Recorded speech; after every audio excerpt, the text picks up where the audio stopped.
Assalamu alaikum students, hope that you are fine and having fun in your summer vacation. This video is about your summer pack solutions, as you have some problems and difficulties while doing your summer pack. So hope that this video will prove fruitful for you people. Let's come towards the question first. The first question is about Qarz Utaro Mulk Sanwaro campaign.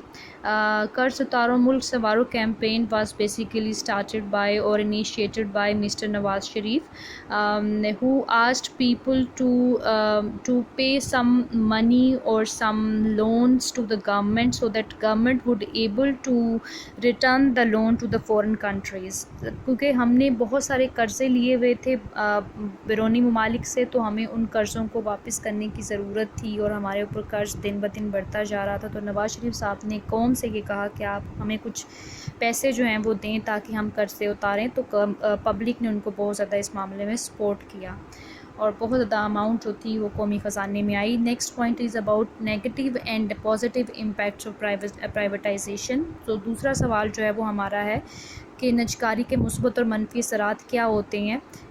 इसमें employees बहुत अच्छा perform करते हैं लेकिन उनको उसी तरह से पे नहीं किया जाता है। क्वालिटेटिव प्रोडक्शन होती है लेकिन रेट्स बहुत ज़्यादा हाई होते हैं और सिर्फ किसी एक बंदे को इसका फ़ायदा होता है जो इसके ऊपर इन्वेस्टमेंट कर रहा होता है, बाकी लोगों को कम उसका फ़ायदा हो रहा होता है और नेशनल इनकम जो है उसको भी इसका कोई फ़ायदा कम हो रहा होता है, ज़्यादा फ़ायदा नहीं हो रहा होता। आगे हम आते हैं नेपाल की तरफ।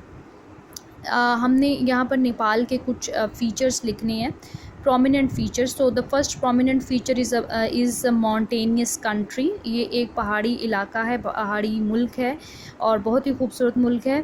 इसका ये एक प्रोमिनेंट फ़ीचर है। The next feature is about the religion के कौन कौन से मज़ाहिब जो से हैं वो इस कंट्री के अंदर मौजूद हैं और कौन कौन से मज़ाहिब के लोग इस कंट्री के अंदर पाए जाते हैं। जैसे हमारे पाकिस्तान के अंदर माइनॉरिटीज़ हैं और मेजॉरिटी है मुस्लिम्स में है, तो माइनॉरिटीज़ में और भी मज़ाहिब पाए जाते हैं। यहाँ पर दो तरह के मज़ाहिब जो से रिलीजन जो से हैं वो पाए जाते हैं, मौजूद हैं।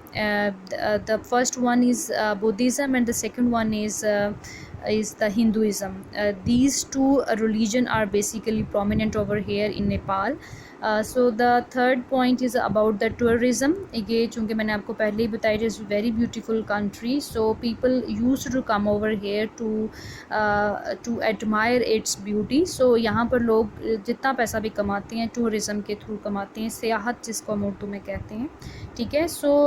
माउंटेनियस कंट्री है, इसलिए यहाँ पर हम कह सकते हैं कि सबसे मशहूर फेमस जो है वो माउंटेन मौजूद है and that is mount Everest, ठीक है। आपको पता है कि दुनिया का बड़ा तरीन जो है वो पहाड़ कंसीडर किया जाता है, ठीक है।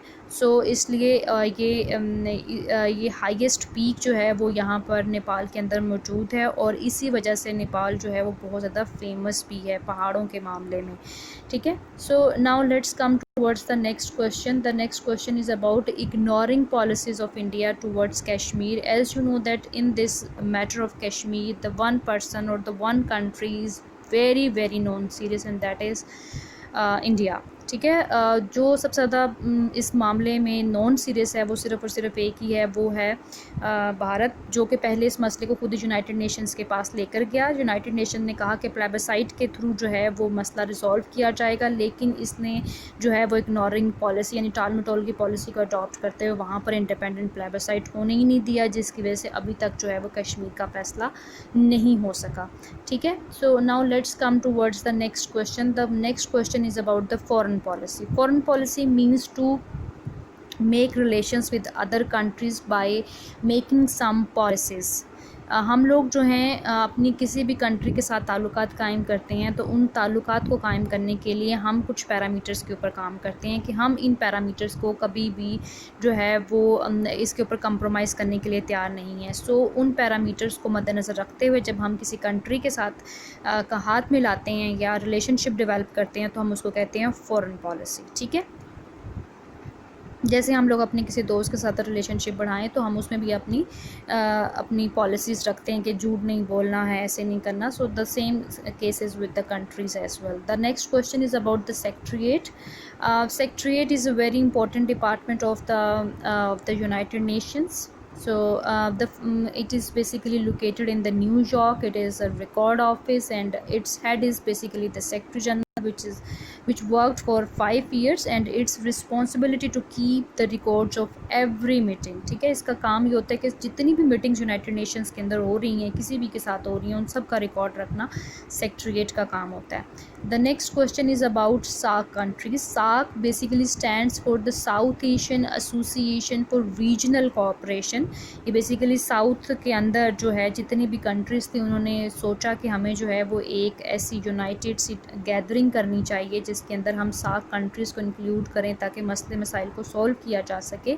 और ये जो कॉन्सेप्ट दिया था बेसिकली ये 1980 में दिया था, जो बांग्लादेश के प्रेसिडेंट थे जनरल ज़ियाउर रहमान साहब. ठीक है, और जनाब ज़ियाउर रहमान साहब उनको जो है उन्होंने ये कॉन्सेप्ट दिया था, और 1985 में हमने इसकी प्रैक्टिकल फॉर्म जो थी वो देखी थी.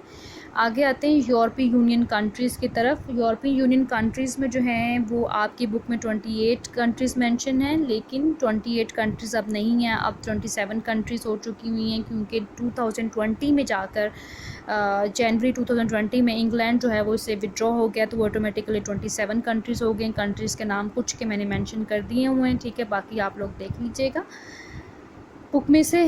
नेक्स्ट है आपके पास question Durand line. Durand line जो है वो बेसिकली एक बाउंड्री लाइन है अफ़गानिस्तान के अंदर और पाकिस्तान के अंदर. ठीक है, और इसके ऊपर एक बाकायदा तौर पर एग्रीमेंट भी साइन हुआ था. जो हम सर हेनरी थे और अमीर अब्दुर्रहमान जो कि अफ़गानिस्तान के किंग थे उस वक़्त, 1893 में ये एग्रीमेंट हुआ था, लेकिन बाद में जो है वो अफ़गानिस्तान खुद ही इस एग्रीमेंट से जो है वो विदड्रॉ कर गया, इसको मानने से उन्होंने इनकार कर दिया. ठीक है. The next question is about the formal relations between Pakistan and China. के पाकिस्तान और चाइना के बीच में कब जो है वो बाकायदा तौर पर ताल्लुकात का आगाज़ हुआ, तो वो 1954 से 1955 के बीच में हुआ. ठीक है. सो ठीक है गर्ल्स, अगर कोई भी मसला हो तो आप लोग मुझसे पूछ सकते हैं.